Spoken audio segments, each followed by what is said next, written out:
हमसे जुड़े रहने के लिए हमारे channel Arun Kumar Shukla science tech को सब्सक्राइब करें।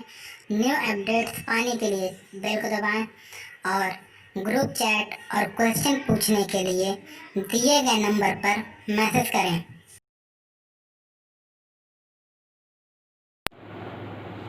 प्यारे बच्चों, आज हम लोग एक नए चैप्टर का प्रारंभ करेंगे। उसका नाम है तत्वों का वर्गीकरण एवं गुणधर्मों की आवर्तीता। बच्चों, यहाँ पर दो नए शब्द आए हैं, एक वर्गीकरण और दूसरा आवर्तीता। तो आइए सबसे पहले हम लोग समझते हैं कि ये वर्गीकरण क्या है और आवर्तीता क्या है। वर्गीकरण को अंग्रेजी में कहते हैं क्लासिफिकेशन, यानी एक ही भौतिक और रासायनिक गुण वाले, यानी कि समान गुण वाले जो कहें, तत्वों को एक साथ रखना वर्गीकरण कहलाता है। यानी समान गुणों वाले तत्वों को एक साथ रखना ये वर्गीकरण कहलाता है। वर्गीकरण से क्या फायदे होते हैं? वर्गीकरण से जो सबसे महत्वपूर्ण फायदा होता है बच्चों, अध्ययन में सुविधा। अगर समूह के या ग्रुप के जिस ग्रुप में वर्गीकृत किया गया है केवल एक तत्व का अध्ययन कर लें तो उस समूह के सारे तत्वों के गुणों के बारे में जानकारी प्राप्त हो जाती है। दूसरा शब्द आवर्तीता क्या है बच्चों? इसका मतलब है पीरियडिसिटी। निश्चित अंतराल के बाद गुणों की पुनरावृत्ति का होना, गुणों को दोहराया जाना ही आवर्तीता कहलाता है। यानी निश्चित अंतराल के बाद गुणों की पुनरावृत्ति होना ही आवर्तीता कहलाता है। क्योंकि तत्वों की जो सारणी होती है बच्चों, उसमें गुणों की पुनरावृत्ति होती है, इसीलिए उसका नाम आवर्त सारणी रखा गया। गुणों की पुनरावृत्ति होने के कारण उसका नाम क्या रखा गया? आवर्त सारणी। अब बच्चों हम लोग आगे पढ़ेंगे आवर्त सारणी का ऐतिहासिक विकास कैसे हुआ और उनमें किन किन वैज्ञानिकों का योगदान रहा। बच्चों, आवर्त सारणी के निर्माण में जो विभिन्न वैज्ञानिकों ने अपना सहयोग किया, उनमें प्राउट, डोबराइनर, न्यूलैंड, लोदरमेयर, ड्यूमा, मेंडलीफ आदि वैज्ञानिकों का नाम प्रमुख है। बच्चों, इन वैज्ञानिकों ने अपने अपने प्रयास किए और एक सारणी का स्वरूप देने का इन्होंने एक बहुत ही सार्थक प्रयास किया। इन वैज्ञानिकों में जैसे यहां पर है बच्चों, हम लोग डोबराइनर का त्रिक समूह। तो डोबराइनर ने, त्रिक का मतलब 3 होता है। आवर्त सारणी के निर्माण के लिए, तत्वों के वर्गीकरण के लिए इन्होंने तत्वों के 3 तत्वों का एक समूह बनाया और ये समूह में ये पाया कि जो पहले तत्व का द्रव्यमान और तीसरे तत्व के द्रव्यमान का औसत इस मध्य वाले तत्व का परमाणु द्रव्यमान होता है। जैसे बच्चों उदाहरण के लिए यहाँ पे लिथियम का द्रव्यमान परमाणु द्रव्यमान 7 है और पोटेशियम का परमाणु द्रव्यमान कितना है? 39। तो मध्य तत्व का औसत द्रव्यमान क्या होगा? यानी इसका, सोडियम का, तो 7/39/2 = 23। तो इस दूसरे का परमाणु द्रव्यमान 23 होगा। उदाहरण 2, यहां पर बच्चों 3 तत्व हैं, कैल्शियम, स्ट्रांसियम और बेरियम। तो कैल्शियम का परमाणु द्रव्यमान 40 और बेरियम का परमाणु द्रव्यमान 137 है, तो मध्य तत्व का औसत द्रव्यमान यानी स्ट्रांसियम का औसत द्रव्यमान क्या होगा? 40 घन 137 बटा 2। इसको जब सरल करेंगे तो 88.5 आ जाएगा। और स्ट्रांसियम का परमाणु द्रव्यमान कितना होता है? 88। कितना होता है? 88।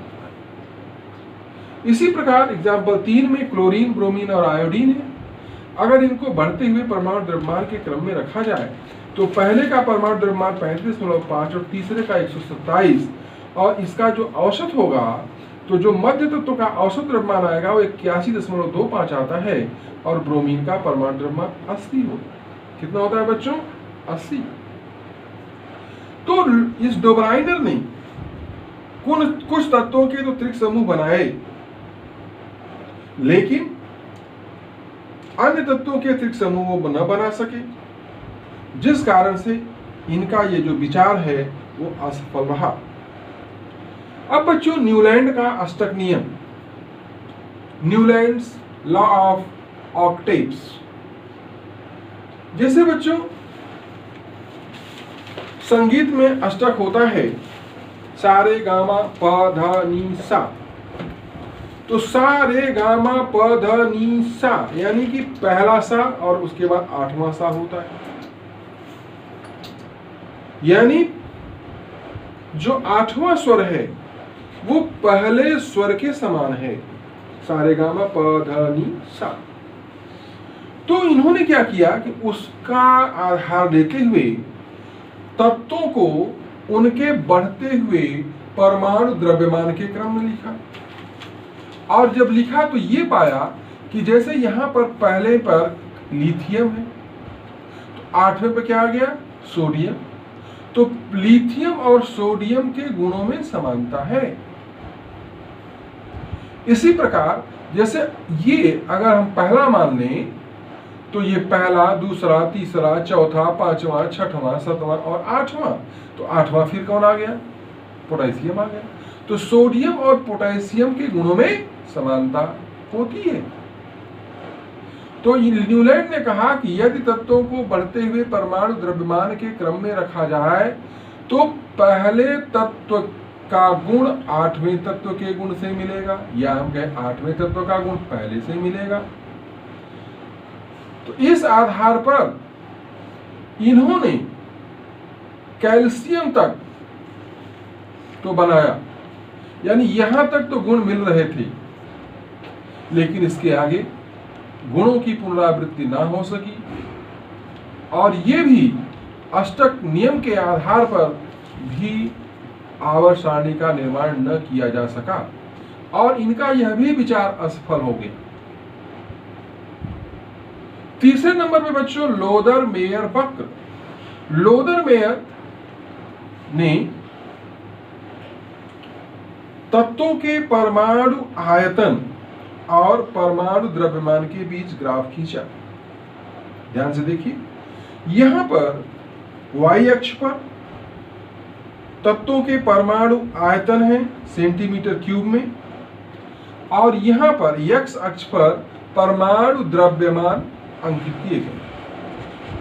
तो ये जो ग्राफ, ये जिगजैग ग्राफ मिल रहा है, ये ग्राफ प्राप्त किया, और इस ग्राफ से क्या निष्कर्ष निकला? तो इस ग्राफ से उन्होंने 3 निष्कर्ष निकाला कि जैसे यहां पर ये ग्राफ का शीर्ष है, ये ग्राफ का शीर्ष है, ये ग्राफ का शीर्ष है, ये भी ग्राफ का शीर्ष है, ये भी ग्राफ का शीर्ष है। तो ग्राफ के शीर्षों पर, यानी कि जो वक्र के शीर्षों पर, ये वक्र जो प्राप्त किया इन्होंने, तो ये जो ग्राफ का जो वक्र है, वक्र के शीर्षों पर विद्युत धनी तत्व हैं, यानी lithium, sodium, potassium, rubidium, caesium, ये सभी विद्युत धनी तत्व। और दूसरा क्या पाया?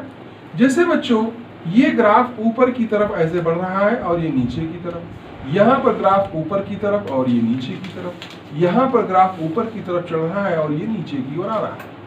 तो जहां पर ग्राफ ऊपर की ओर चढ़ रहा है, इस पर जैसे क्लोरीन, ब्रोमीन, आयोडीन पाए जाते हैं, यानी विद्युत ऋणी तत्व इस वक्र का जो भाग चढ़ रहा है ऊपर की ओर, चढ़ते हुए भाग पर विद्युत ऋणी तत्व पाए जाते हैं। और जो ये निचला सिरा है, इस पे 8वें समूह के तत्व पाए जाते हैं। तो उन्होंने वक्र के आधार पर 3 चीजें बताई कि वक्र के शीर्षों पर विद्युत धनी तत्व होते हैं, चढ़ते हुए वक्र पर विद्युत ऋणी तत्व होते हैं जैसे क्लोरीन, ब्रोमीन, आयोडीन होते हैं, और जो इसका निम्न भाग होता है वहां पर 8वें तत्व के धातु तत्व जैसे आयरन है, कोबाल्ट है, नियोबियम है, लुथेनियम है, रोडियम है, कैडमियम, ये सब पाए जाते हैं। बच्चों, चौथा नंबर पे आता है ड्यूमा की सजातीय श्रेणी। ड्यूमा ने तत्वों को उनके परमाणु भारों के क्रम में जब व्यवस्थित किया तो उन्होंने ये पाया कि जो ये परमाणु द्रव्यमान हैं, इनमें एक सजातीय श्रेणी की तरह गुण पाया जाता है। जैसे उदाहरण के लिए नाइट्रोजन का परमाणु द्रव्यमान 14 है, फास्फोरस का 31, आर्सेनिक का 75, एंटीमनी का 119 और बिस्मथ का 207। तो यहाँ पर 14 लिखा, फिर 14 धन 17, फिर 14 धन 17 धन 44, फिर 14 धन 17 धन 2 गुणित 44, 14 धन 17 धन 4 गुणित 44। तो ये अगर हम 14 को A मान लें, 17 को B मान लें, 44 को C मान लें, तो यहाँ क्या हो गया? 14 यानी A, 14 धन 17 यानी A धन B, 14 धन 17 धन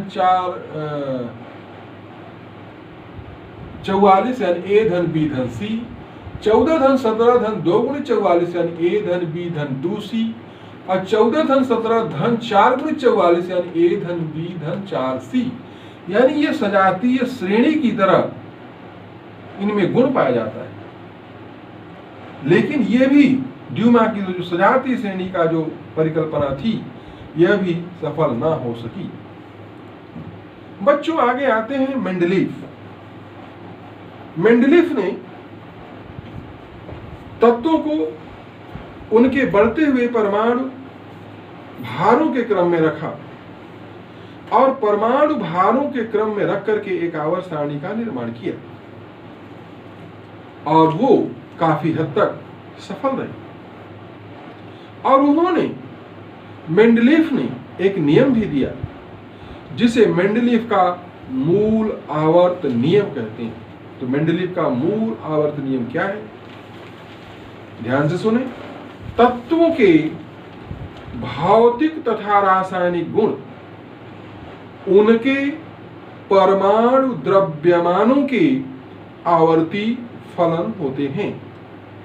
तत्वों के भौतिक तथा रासायनिक गुण उनके परमाणु द्रव्यमानों के आवर्ती फलन होते हैं। इस प्रकार बच्चों, आवर्त सारणी के जो ऐतिहासिक विकास है उसमें प्राउट हैं, डोब्राइनर हैं, न्यूलैंड हैं, लोदरमेयर हैं, ड्यूमा हैं, मेंडलीफ हैं आदि वैज्ञानिकों का नाम उल्लेखनीय। हम लोगों ने आज डोब्राइनर के त्रिक समूह के बारे में अध्ययन किया, न्यूलैंड के अष्टक नियम के बारे में अध्ययन किया, लोदरमेयर के वक्र के बारे में अध्ययन किया, ड्यूमा की सजातीय श्रेणी के बारे में सीखा, और इसके साथ ही मेंडलीफ के बारे में भी देखा। तो मेंडलीफ ने सबसे सर्वप्रथम एक आवर्त सारणी की रचना की जो परमाणु भार पे आधारित है, जिसे हम मेंडलीफ की मूल आवर्त सारणी कहते हैं। तो बच्चों, आगे हम लोग मेंडलीफ की मूल आवर्त सारणी के बारे में अध्ययन करेंगे। धन्यवाद।